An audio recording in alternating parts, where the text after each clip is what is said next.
रहीमन धागा प्रेम का मत तोड़ो तड़काए, जुड़े तो गांठ पड़ जाए। ओम साई राम मित्रों, आज का जो मेरा ब्लॉग है ये मित्रों ये है कि जिस घर में बहुत ज़्यादा कष्ट का वातावरण है, बहुत ज़्यादा लोग दिक्कत में रह रहे हैं, रोग दोष बीमारियां आ रही हैं, उस साईं की किस प्रकार की आराधना करें और क्या चीज़ करें कि उनके घर का वातावरण सही हो जाए, परिवार सामंजस्यपूर्ण आगे बढ़े।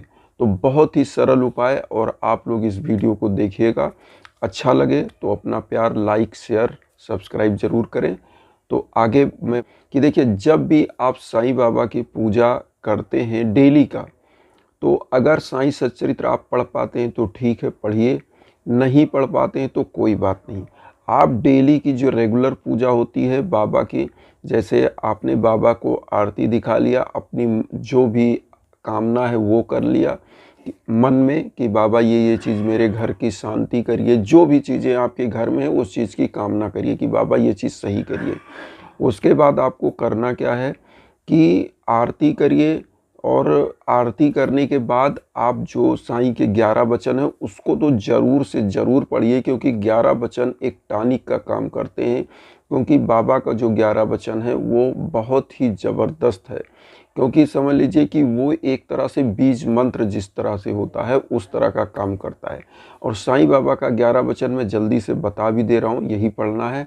वो है कि जो शिरडी में आएगा आपद दूर भगाएगा, चढ़े समाधि की सीढ़ी पर, पैर तले दुख की पीढ़ी पर, त्याग शरीर चला जाऊंगा, भक्त हेतु दौड़ा आऊँगा, मन में रखना दृढ़ विश्वास, करे समाधि पूरी आस, मुझे सदा जीवित ही जानो, अनुभव करो सत्य पहचानो, मेरी शरण आ खाली जाए, हो तो कोई मुझे बताए, जैसा भाव रहा जिस जन का वैसा रूप हुआ मेरे मन का, भार तुम्हारा मुझ पर होगा, वचन न मेरा झूठा होगा, असहायता लो भरपूर, जो मांगा वह नहीं है दूर, मुझ में लीन वचन मन काया, उसका ऋण ना कभी चुकाया, धन धन व भक्तनन, मेरी शरण तजलय नन। ओम शाई ओम शाई।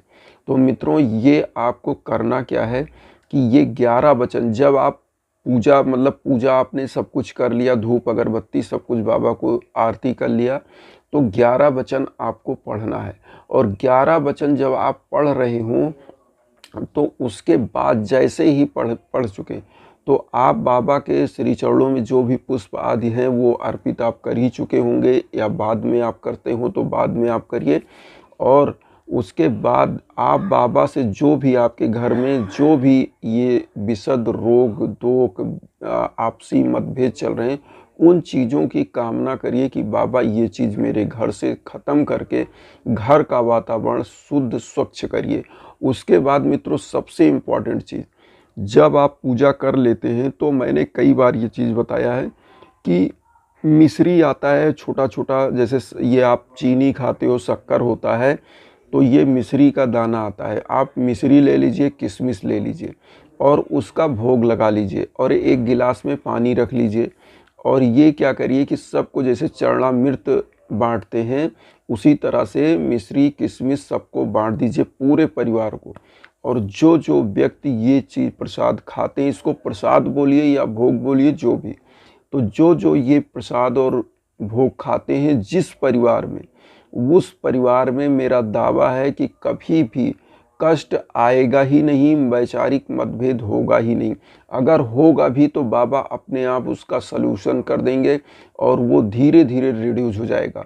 हाँ, ये मैं ज़रूर कहता हूँ कि जो चीज़ें विधाता ने लिख दिया वो तो होना है, लेकिन इस प्रकार से नहीं होगा कि आपकी चीज़ें ख़त्म ना हो। बाबा उस चीज़ को बहुत लाइट कर देते हैं। जैसे मान लीजिए किसी का एक्सीडेंट निश्चित है, भगवान ने उसको लिख दिया है कि लिखा भी हुआ वही है, वही जो राम रचि राखा। और तो कहने का मतलब यहाँ क्या है कि होना तो वही है, लेकिन बाबा क्या करते हैं, जो भीषण होने वाला है उसको बहुत ही मिनिमम कर देते हैं, तो वो चीज़ होती है। और कहने का मतलब यहाँ ये है कि जिस प्रकार से घरों में आज आप इस कलयुग में देख रहे हैं कि वातावरण एकदम दूषित है, परिवार आपस में सो के उठ रहे हैं, तभी से उनके मन में वैचारिक मतभेद, आपसी लड़ाई, कलह चीज़ें चल रही हैं। और इन चीज़ों को शांत करने का सबसे इससे इजी उपाय कुछ होगा ही नहीं कि आप पूजा करिए, भोग लगाइए, बाबा को भोग दीजिए और उसका प्रसाद वितरण करिए। और सबसे बड़ी चीज़ है ऊदी क्या होती है। बहुत लोगों ने कहा कि मैं साईं की ऊदी नहीं पाया। ऊदी क्या होती है? सबसे बड़ी चीज़, अगर आप बाबा का हवन करते हो बाबा के नाम पे बृहस्पतिवार को, तो हवन में जो राख होती है वो भी आप ऊदी की तरह इस्तेमाल कर सकते हो। नहीं तो जो अगरबत्ती आप जलाते हैं उसकी जो राख होती है उसको आप कलेक्ट करके एक छोटी सी पन्नी में रख लीजिए और उसको आप लगाइए मस्तक में, वो भी ऊदी का काम करता है। जैसे बहुत लोग कहते हैं कि ऊदी नहीं मिल पा रही, ये नहीं हो रहा। इस समय आप ऐसे भी देख रहे हैं महामारी और ये सब चीज़, इसलिए मंदिर जो है ज़्यादा वहाँ बंद ही चल रही है। तो आपको करना क्या है कि इसी ऊदी से आपको काम चलाना है। आपको भटकना नहीं है कि जा कर के कहीं से ऊदी ले कर के आएँ, कहीं से कुछ करें। तो इससे अच्छा है कि आप इस ऊदी को उसी ऊदी की तरह और उसी तरह काम करेगा मित्रों, मैं बता रहा हूँ। क्योंकि बाबा की जब आप आरती करते हो ना, तो जिस अगरबत्ती से कर रहे हो, क्योंकि बाबा का ये प्रसाद हो जाता है। जब अगरबत्ती आपने जलाया तो अग्नि क्या होती थी? देवताओं और मनुष्यों के बीच की माध्यम होती थी। जैसे कोई आहुति आप देते थे तो अग्नि में ही देते थे। अग्नि क्या करती थी? उन देवता तक पहुंचाती है। तो देवता खाते नहीं है, उसका स्वांगीकरण होता है। और स्वांगीकरण होने के बाद जो ऊदी आपको बच रही है वो समझिए बाबा का प्रसाद है। तो उस ऊदी को आप लगाइए, जहाँ भी रोग है वहाँ लगा सकते हैं। आप मस्तक पर लगाइए, उससे ललाट आपकी चमकेगी, आपकी आभा मंडल बढ़ेगा और आपका मान सम्मान होगा। क्योंकि एक चीज़ मैं और बता दूं मित्रों, कि मैं ये नहीं कहता आडंबर तिलक लगाना, बहुत लोग कहते हैं आडंबर है। ठीक है, आडंबर है, लेकिन मेरी जो मान्यता है कि ये पिट्यूटरी ग्लैंड है। आप समझ लीजिए आज्ञा चक्र जिसको बोलते हैं, आज्ञा चक्र पर जब आप प्रेस करते हो और किसी ऐसे महापुरुष की ऊदी लगाते हो तो वो आज्ञा चक्र आपका और कांतिमान तेजमान होता है और आपकी यादाश्त और मेमोरी बढ़ती है। ये साइंटिफिक चीज़ मैं बता रहा हूँ, ये होता है आज्ञा चक्र। और आज्ञा चक्र पे आप अगर कोई भी इस प्रकार के जो देवता हैं जिनको हम अपना आराध्य मानते हैं, जो हमारे जीवन के पथ प्रदर्शक हैं, तो जब आज्ञा चक्र पे हम उनकी ऊदी और भभूति लगाते हैं तो निश्चित रूप से हमारा आज्ञा चक्र और तरीके से और अच्छे तरीके से काम करता है। और आज्ञा चक्र का मतलब होता है कि आपकी मस्तिष्क और ब्रेन और डेवलप हो जाता है।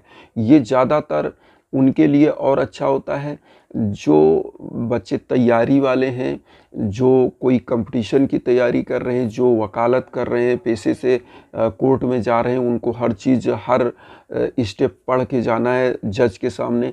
ऐसे लोग जो ब्रेन का, और सभी के लिए ये ज़रूरी है। क्योंकि आजकल युवा बुजुर्ग जो घर में रह रहे हैं उनके, क्योंकि उनको भी आज्ञा चक्र का डेवलप होने का मतलब होता है कि आप किसी काम को तर्क सम्मत रूप से कर सकते हैं। मतलब ये नहीं होता है कि आपने लगा लिया तो उससे आपका आभामंडल। आज्ञा चक्र क्या करता है कि जब आपका आज्ञा चक्र, जैसे आपने पढ़ा होगा सुषुम्ना नाड़ी, आज्ञा चक्र और चीज़ें, तो वो क्या होता है? आज्ञा चक्र आपका यहाँ है और आज्ञा चक्र पे जब चंदन लगाते हो तो चंदन, चंदन मतलब होता है कि उस परम पिता परमेश्वर के हम दास हैं जिसका ये चरण का धूलि, चंदन मतलब चरण की धूल, जिसको हम अपने मस्तक पर धारण करते हैं।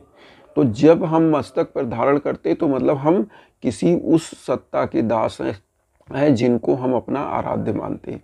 और जब हम दासत्व ग्रहण करते हैं तभी हम झुकते हैं। क्योंकि जब हम गुरु को गुरु मानते हैं तो शिष्य बनने के लिए हमको झुकना पड़ेगा। पेड़ में आप देखते हैं फल आता है तो झुकता है, और जो पेड़ आप देखे होंगे तन के इस तरह से खड़ा होता है और जब आंधी आती है तो वो उखड़ के उसकी जो तना होता है वो नीचे हो जाता है और जड़ ऊपर हो जाती है, वो पेड़ डिस्ट्रॉय हो जाता है। तो इसलिए हमको फ्लेक्सिबल बनना है, हमेशा मानवता और जीव प्रेमी बन रहा है, सबके ऊपर दया भावना रखना है, भाईचारा बना के रखना है।